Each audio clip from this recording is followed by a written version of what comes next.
It's the Luton Town Show coming at you from the heart of Hightown in the Bricklayers Arms. I'm Ollie K and I'm here with my co-host. I got Wedge. Good morning. I got Phil. Morning, everyone. And let's have a look at this thing around Wedge's neck. What is that? It's a Taskmaster Live Experience Champion. It's probably the only medal anyone's going to get associated with Luton this year. So I thought I'd display it proudly. Oh, fantastic. Real gold, that. Wow. Yeah, better than an Olympic medal. Oh, very good, very good. Yeah. Well, We'll have to get a picture of you on the thumbnail with that. You know. Absolutely, I will do that. Don't think I won't. Well, moving swiftly on. I have a question for you guys. What do you think of Luton Town's transfer business so far this season? Well, summer and now the winter window. And do you think it's been a good idea that we've pretty much shuffled the deck mid-season? Yeah, we had to. Yeah. We had to. I think we've used sort of terms about sleepwalking into relegation. We've had various different sort of connotations of that phrase, and without changes, the table doesn't lie. Like it's not a case of looking at the table and we're 15 games in. You know, we're looking at a table that is a developed table that needs to be taken account of, and regardless of how difficult it's been to get business done, whether that was in the summer, whether that was us not putting our hands into our pockets and thinking that we were being overpriced because of parachute payments, etc., they've had to go and gamble, because we've said it before, going back down into League One would be a disaster. It really would. I think that even if you were to get an honest answer out of 2020, if they'd say, is it sustainable for us to go down into League One and then still continue with everything else that's going on? Is that okay? And I'm sure that they would say no. So they've had to roll the dice. They've had to. yeah. We said this last week, didn't we? You know, it's this past week is on the board, and they need to, you know, take action and make some. We called them risk averse, but they need to take some risks. And I think, you know, they've gone out there and I think they've given us some hope by, you know, bringing in some players who are in good form with Asgard from Wigan and Ali from Exeter as well. Yeah. Players which I'm sure Bloomfield knows quite well by being in those kind of levels. I think Naismith I think he's only got upside, unless obviously, you know, the injuries hamper him. But, you know, he's kind of a plug and play player that knows the club, has experience of this level as well. Yeah. Same with Bowler, he's got plenty of experience at this level. So I think it's quite a good balance that they've achieved this past week. I think the people that they've bought as well, they are attacking-minded players. And even if you look at Cal Naismith, I include him in that. I think when I found out that he'd signed, I was pretty pleased, because for me, he was like the original. I say the original one in the last few years anyway. That was a ball-playing, ball-carrying defender that was able to break in between the lines and a left foot, which we are severely lacking. In the squad. I mean, it was him, and then it was Osho, wasn't it? That was sort of taking that mantle of being able to dribble out of the back line if needed. Doesn't mean to say it has to happen all the time, but if needed. And he was able to stitch a pass together. He's got good feet. He's good with the ball. So if you start as you mean to go on from the back line, then that's a good thing. And we know, I mean, I have to say I was revelling in the fact that we could all look at those Bournemouth highlights again. Yeah. I mean, the foreign commentary always puts such a smile on my face. Goal for the Luton! Goal! That stuff. I absolutely love that. So I was really pleased to see Cal come back. And then the others are all like real attacking impetus. You know, you've got Asgard that's playing in sort of a number 10 sort of role-ish, as I understand it. Wigan were thoroughly displeased to see him go, so that's always a good sign. He's as young as he is as well, because obviously he's played a lot of football. He's got some bangers against us as well, by the way, in the past. Yeah. So the fact that he's got youth on his side as well, I thought he was 26, 27, because he's been around the game for so long, but to still be as young as he is, I think that's a cracking buy. Because whenever he played against Luton, he seemed to do one honest, didn't he? So I think again, you know, attacking intent there with him. So I feel like Bowler as well. Bowler's one of those players that when when he's come to Kenilworth Road before, particularly when he was at Blackpool, if I'm honest. He's dropped off a little bit since signing for Forest. Yeah, but do you reckon that's like loss of hunger?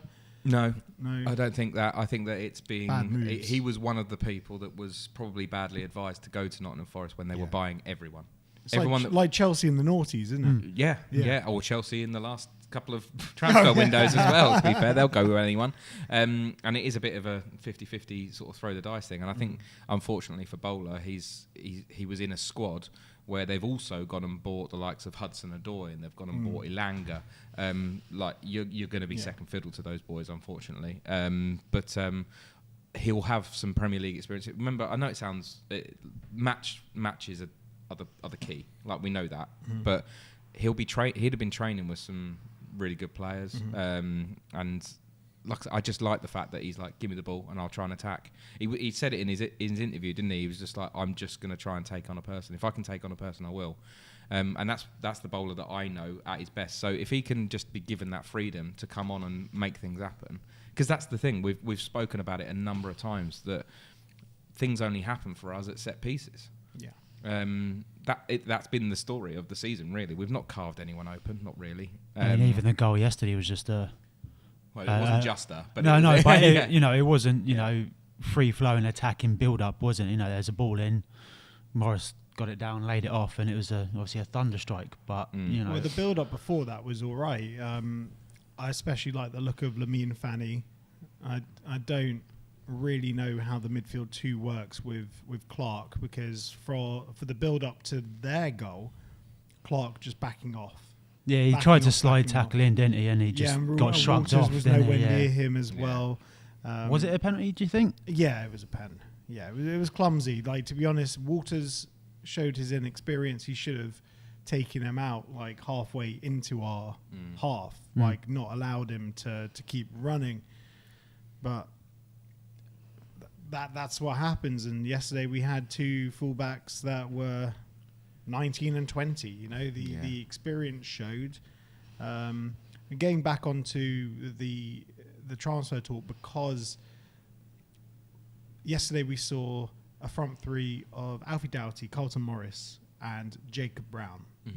And a big part of what happened in the summer, everyone was, I don't want to say crowing, everyone was very, very happy, including the board, that we held on to our assets: Elijah Adebayo, Carlton Morris, Jacob Brown, and Alfie Doughty. Alfie Doughty looks like he's the only one right now that actually cares. And give him the armband. Well, I'd give it to Naismith now. Yeah, I would. It's not like Naismith's a complete leader, isn't he? Yeah. unique stranger. Yeah, exactly. So we're happy we kept hold of all these people, but now, like, all the players we brought in, Bowler, Ali, Asgard, we're linked to this really tall Norwegian now, and it's pretty much all but confirmed. Even Bloomfield didn't deny it in the press conference. Lasse Nordas from Tromsø.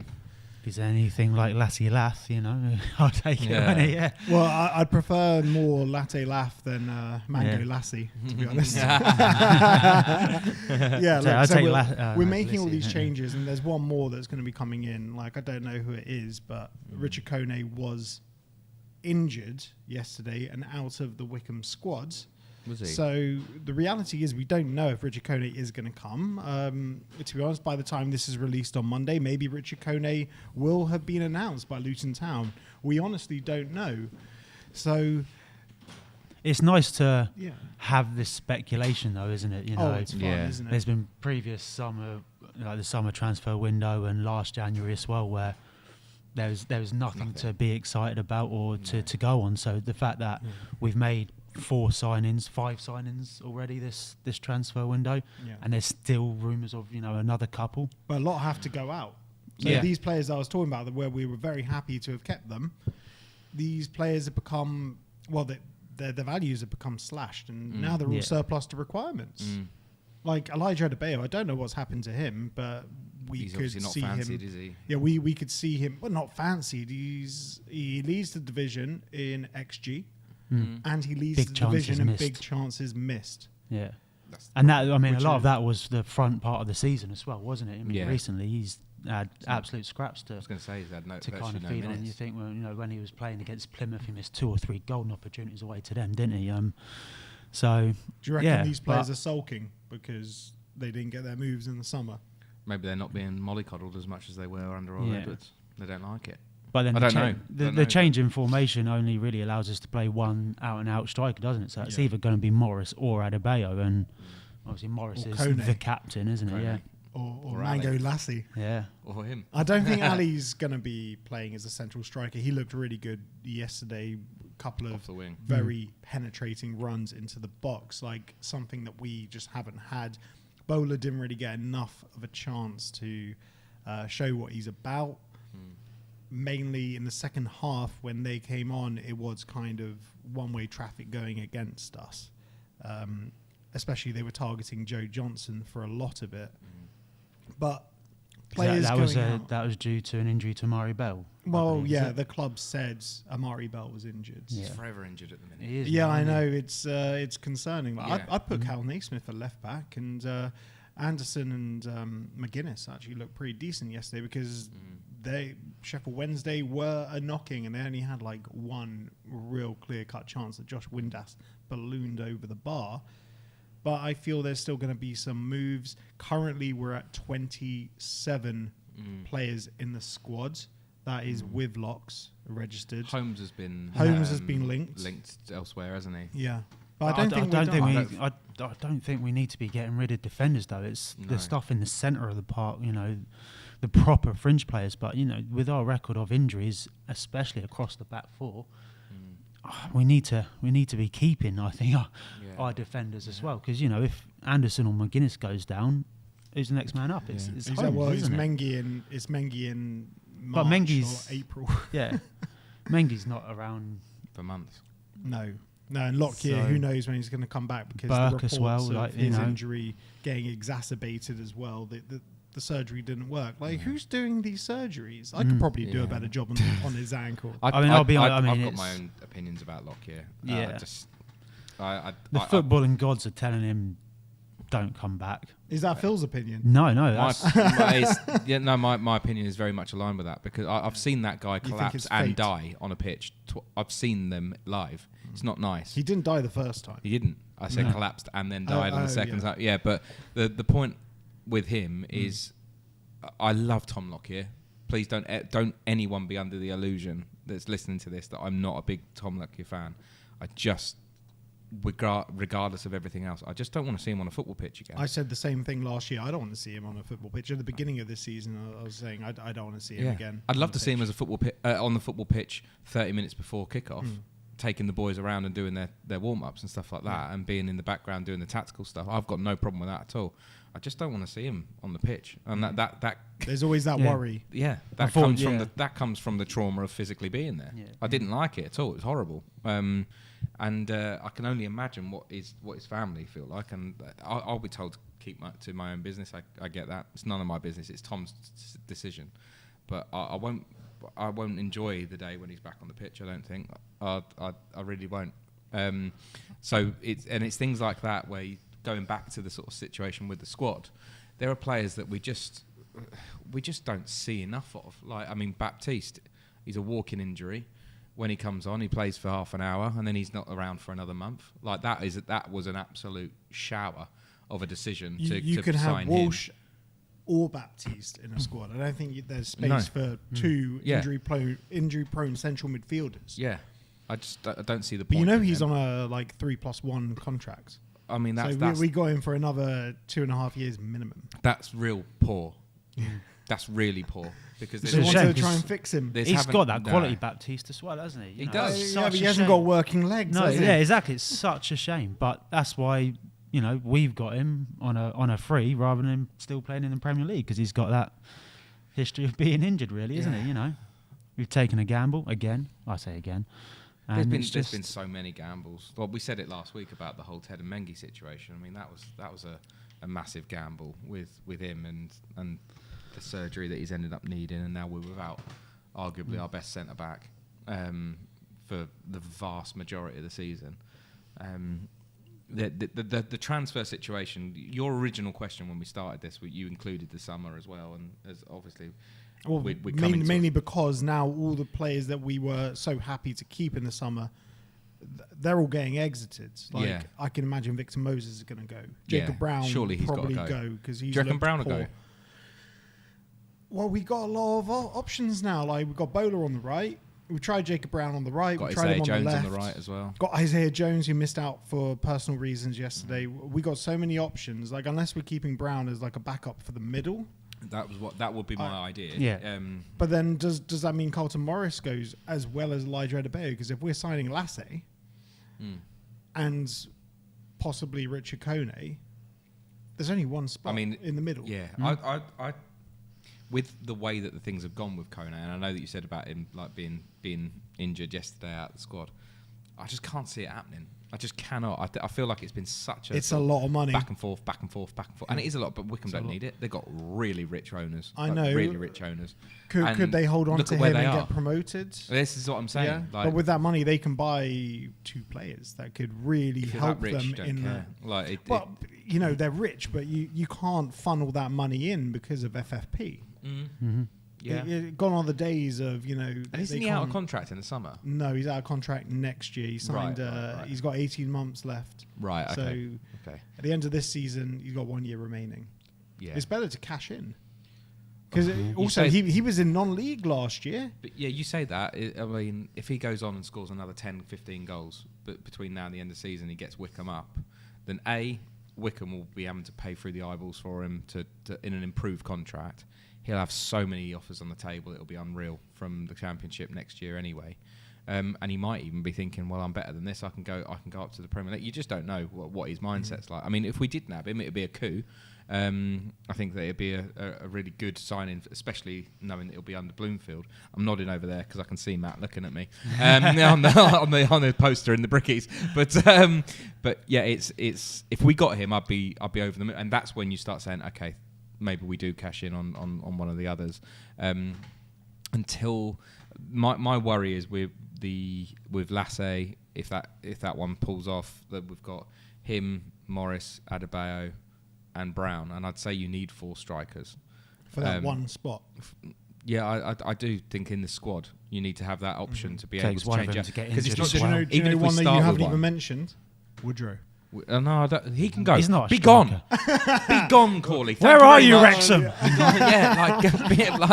No, just please. Yeah, please. Wrexham have taken Rodriguez though. They're not going to take. I know. Woodrow, why are would they they? go from Jay Rodriguez and Corley Woodrow and John Mullen can't even. Paul Mullen. John Mullen.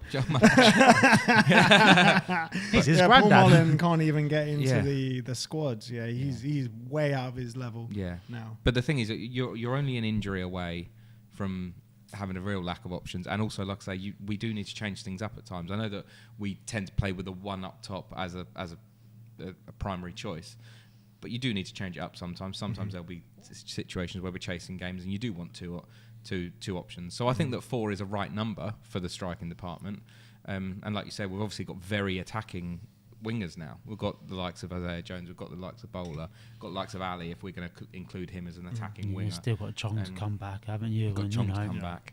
So yeah, I mean, we're saying about culling people. I mean, Woodrow to me would be gone because we essentially need a deficit of 2 now. Yeah. So if we bring in another player, 3 need to go.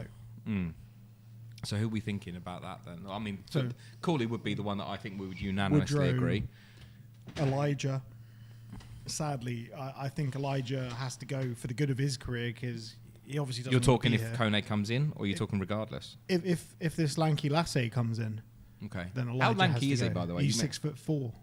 Okay, so he's not as tall as Adebayo then. Well, he's only like an inch shorter than him, and from what I've seen of his highlights, he can use his head. Okay, and he can hold up the ball well. Okay, cool. Yeah.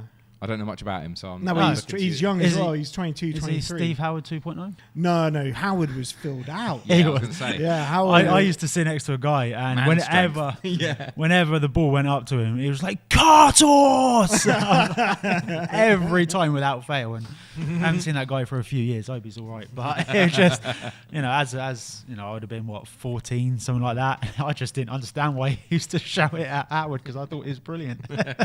See, Carlton Morris, you'd expect him to sort of have that Steve Howard-esque output, but he just doesn't. He's fallen off so much as well. Like, even, I hate to talk about the games yesterday because we're here for just pub chat.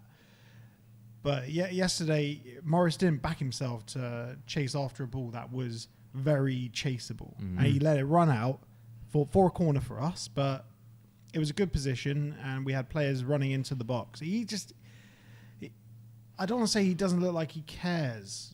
Maybe it's a case of not getting mollycoddled now. You're right. I think, Carlton Morris mentally has got to be one of the one. I know he puts on the persona where, he's the leader and he's this, that and the other, but, what he's been through over the last, 12, 18 months as well, because obviously we know how close he is to Tom Lockyer. Obviously, he must have had a really good relationship with Rob Edwards, and, they're both nowhere near, well, obviously they're just not there at the moment, are they? So, I don't think Morris is 100% there, and I think he's taken such a weight on his shoulders to try and carry the club.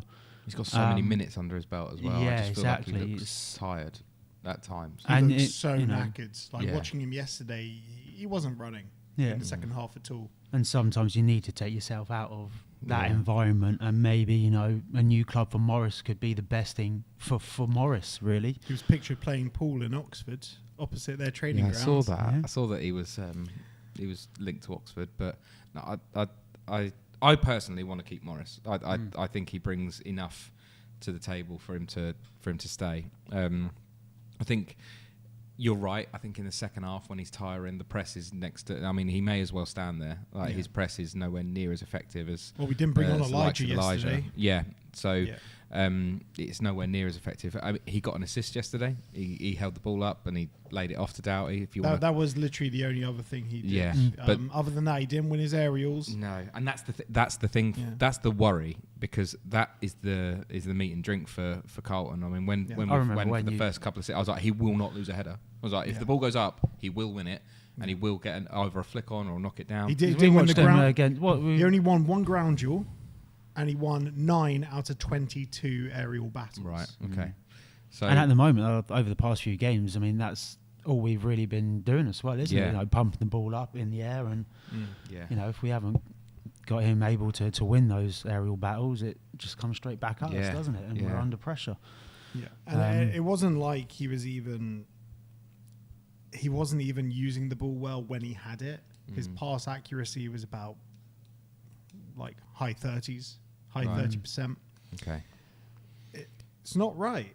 No. And something is just not right with him. I'm pulling them up here. His accurate passes. Oh, sorry, I got it wrong. 8 out of 17 completed. So These are just simple under 50, layoffs. Hold the ball, pass it on. And I hate to keep talking about yesterday, but Michael Smith came on. I think his name's Michael Smith. Matt Smith. Matt Smith. Michael Smith. Michael Smith came on. 33, older than Carlton. He comes on. He changed the game for Sheffield Wednesday. When the ball was played into him, won his aerials, held the ball up, brought his colleagues into play. Yeah, teammates, not colleagues. Mr. Corporate over there. Bring on the physio. Yeah, he brought his mates into play, and that is what you want from a big striker. That was a Howard-esque performance, whereas Carlton Morris was just blowing out his arse. Yeah, and that's the entirety of the problem, second half, and it's concerning. And we can see movements, but who else is going to go then? So Woodrow, Moses, who's been available but frozen out. Yeah, but he's going to be expensive to mutually terminate because he's got to be on good money. Yeah, that's gonna, and it's the same. We mentioned earlier on, and it won't happen. So I don't know why I'm mentioning it really, but I would get rid of Baptiste just because he's not bringing anything. He will be at all. very expensive to terminate. Yeah. You know, because he's got a long way to run on his contract. But I agree, we don't need Baptiste and Walsh. Like, it's so funny how all of Baptiste's injuries were like upper body injuries. But since he's come here, it's all lower body. Yeah, because it was all his shoulders, wasn't it? It was the issues with shoulders. How is someone this much of a sick note? I don't get it. Yeah. I mean, like I say, we've got rid of a few of the other fringe players, haven't we? And obviously, like Taylor never really got off a full crack at us, but he's injured now. By the way, he went already. It's already straight away. contagious. Yeah. You can take the boy out of Luton, but you can't. But you can't take the Luton physios away from the fleet. Do you reckon the Luton physios let themselves into his house and just like hit him with crowbars? It's like, how dare you not be injured? But thanks for the 3 million. Yeah. I mean, looking through the rest of the squad. I mean, having a look at our squad now. There's a lot of players there. Do you look at, Pelly's not getting a shot at the moment. We have a lot of central he's midfielders. Very fringe, isn't he? Yeah, Krause has gone, but we kind of need to replace that because, Asgard will play in like sort of the 10, like the tip of the midfield. they're very spear. different eights, aren't they? Like he's obviously got the 8 shirt, but he's not playing as a. But he can play eight. as an 8. Yeah, he can. Although I just think yesterday he was playing right behind the striker. Yeah, I think that the holding two for me has got to be Fanny and Nakamba. I think those two would work really well together. But then that pushes Jordan Clark. Asgard's kind of taking that number 10 role where I think Jordan Clark is best played. So does that push him down to the bench? I don't know. There's options. And there's only really a couple where we'd be like, all right, see you later. Well, we're linked with Lewis O'Brien. That came out this morning. that'd be a fucking excellent.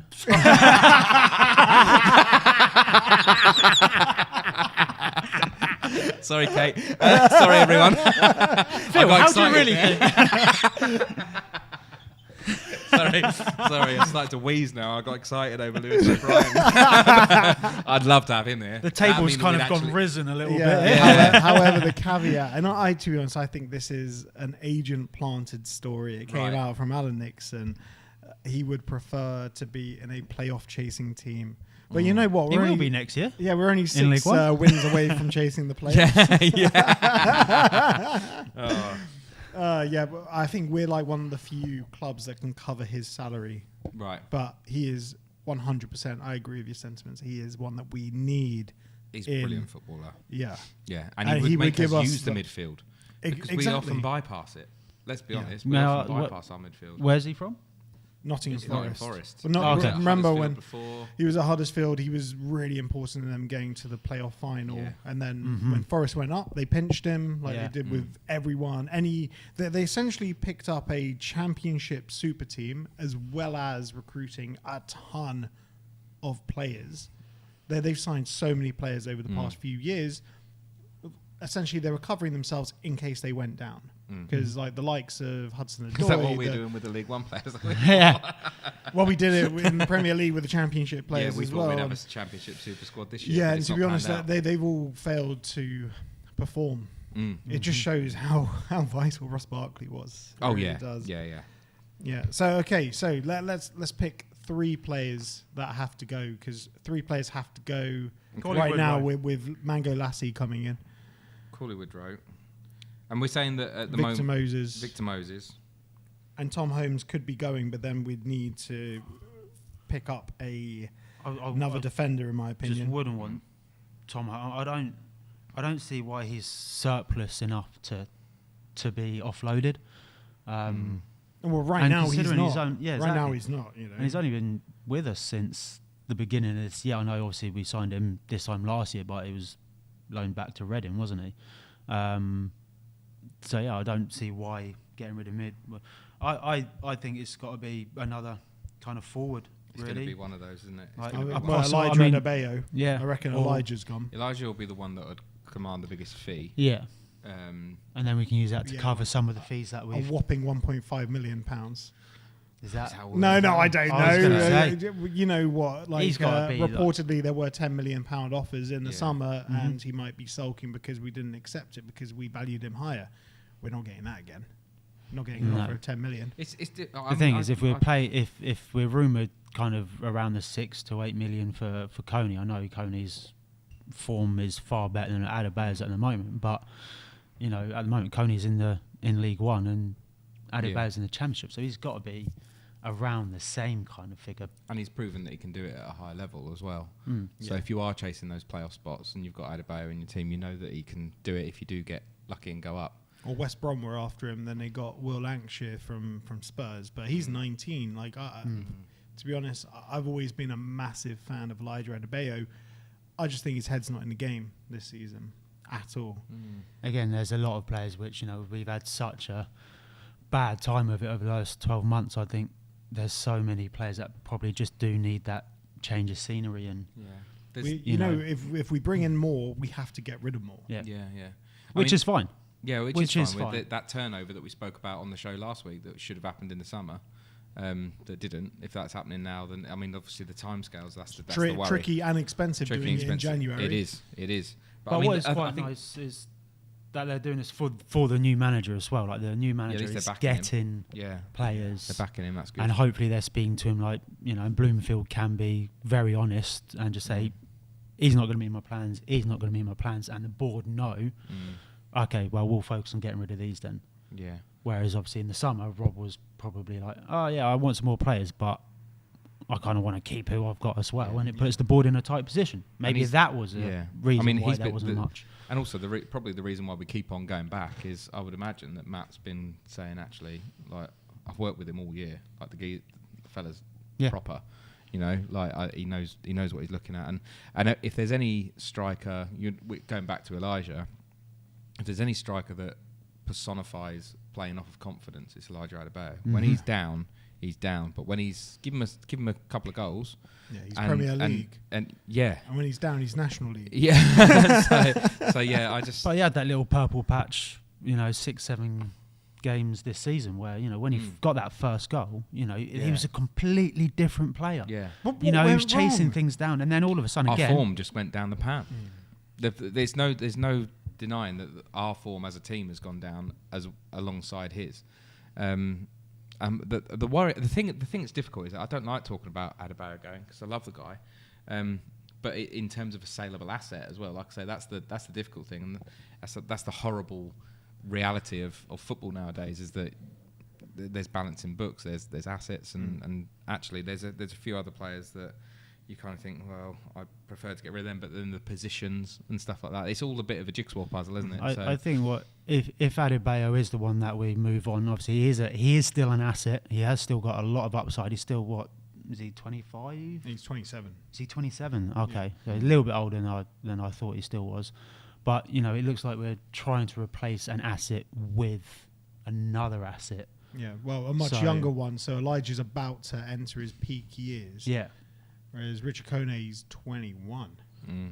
His best years are ahead of him. This is his first season, his first full season in the Football League. And again, you know, you go with the ethos of, you know, we try and buy in young players and, you know, embed them, and then, you know, eventually do sell them on. It kind of does work with that ethos as well. We're terrible at that. Who's the last player we sold for big money? JJ, I guess. Yeah.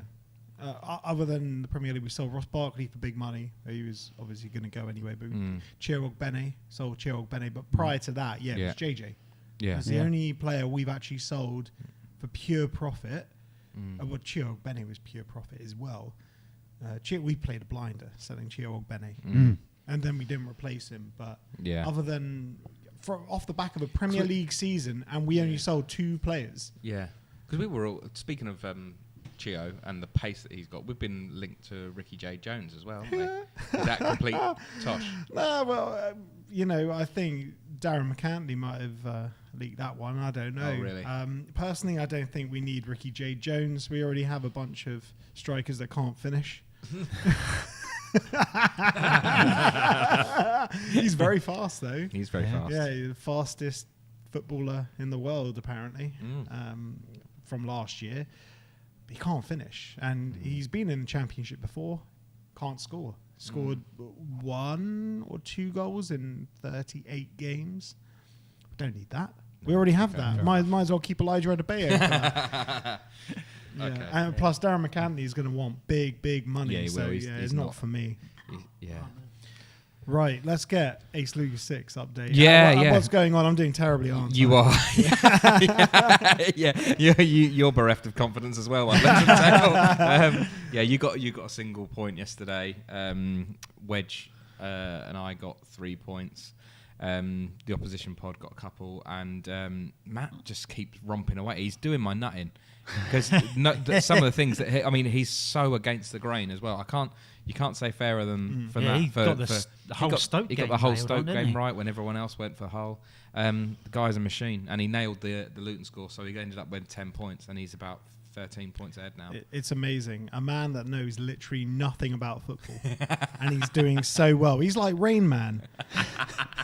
It's like when it comes to score predictions, he nails it. I know. He should be doing accumulators and stuff. If he did the Super Six, he'd win 250 grand every week, wouldn't he? Yeah.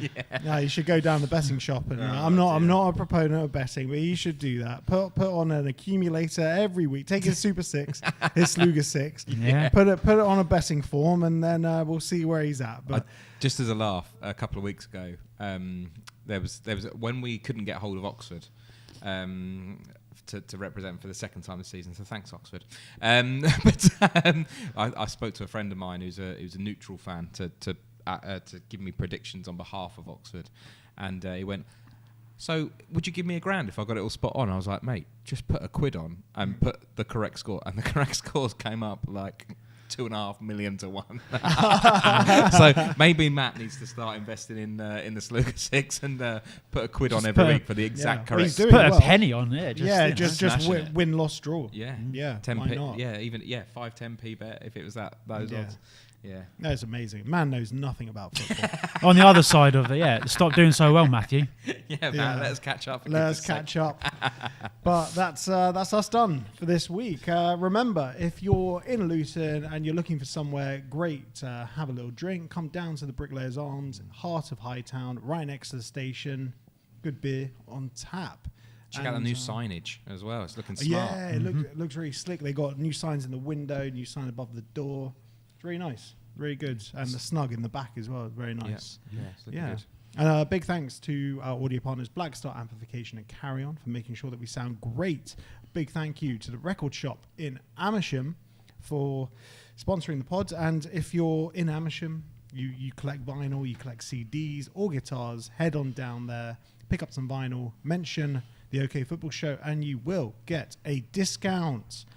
Well, that's us done. So...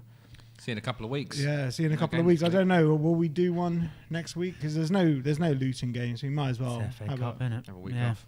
we'll have a week off. But as always, come on, you Come on, Come you on, guys. lads.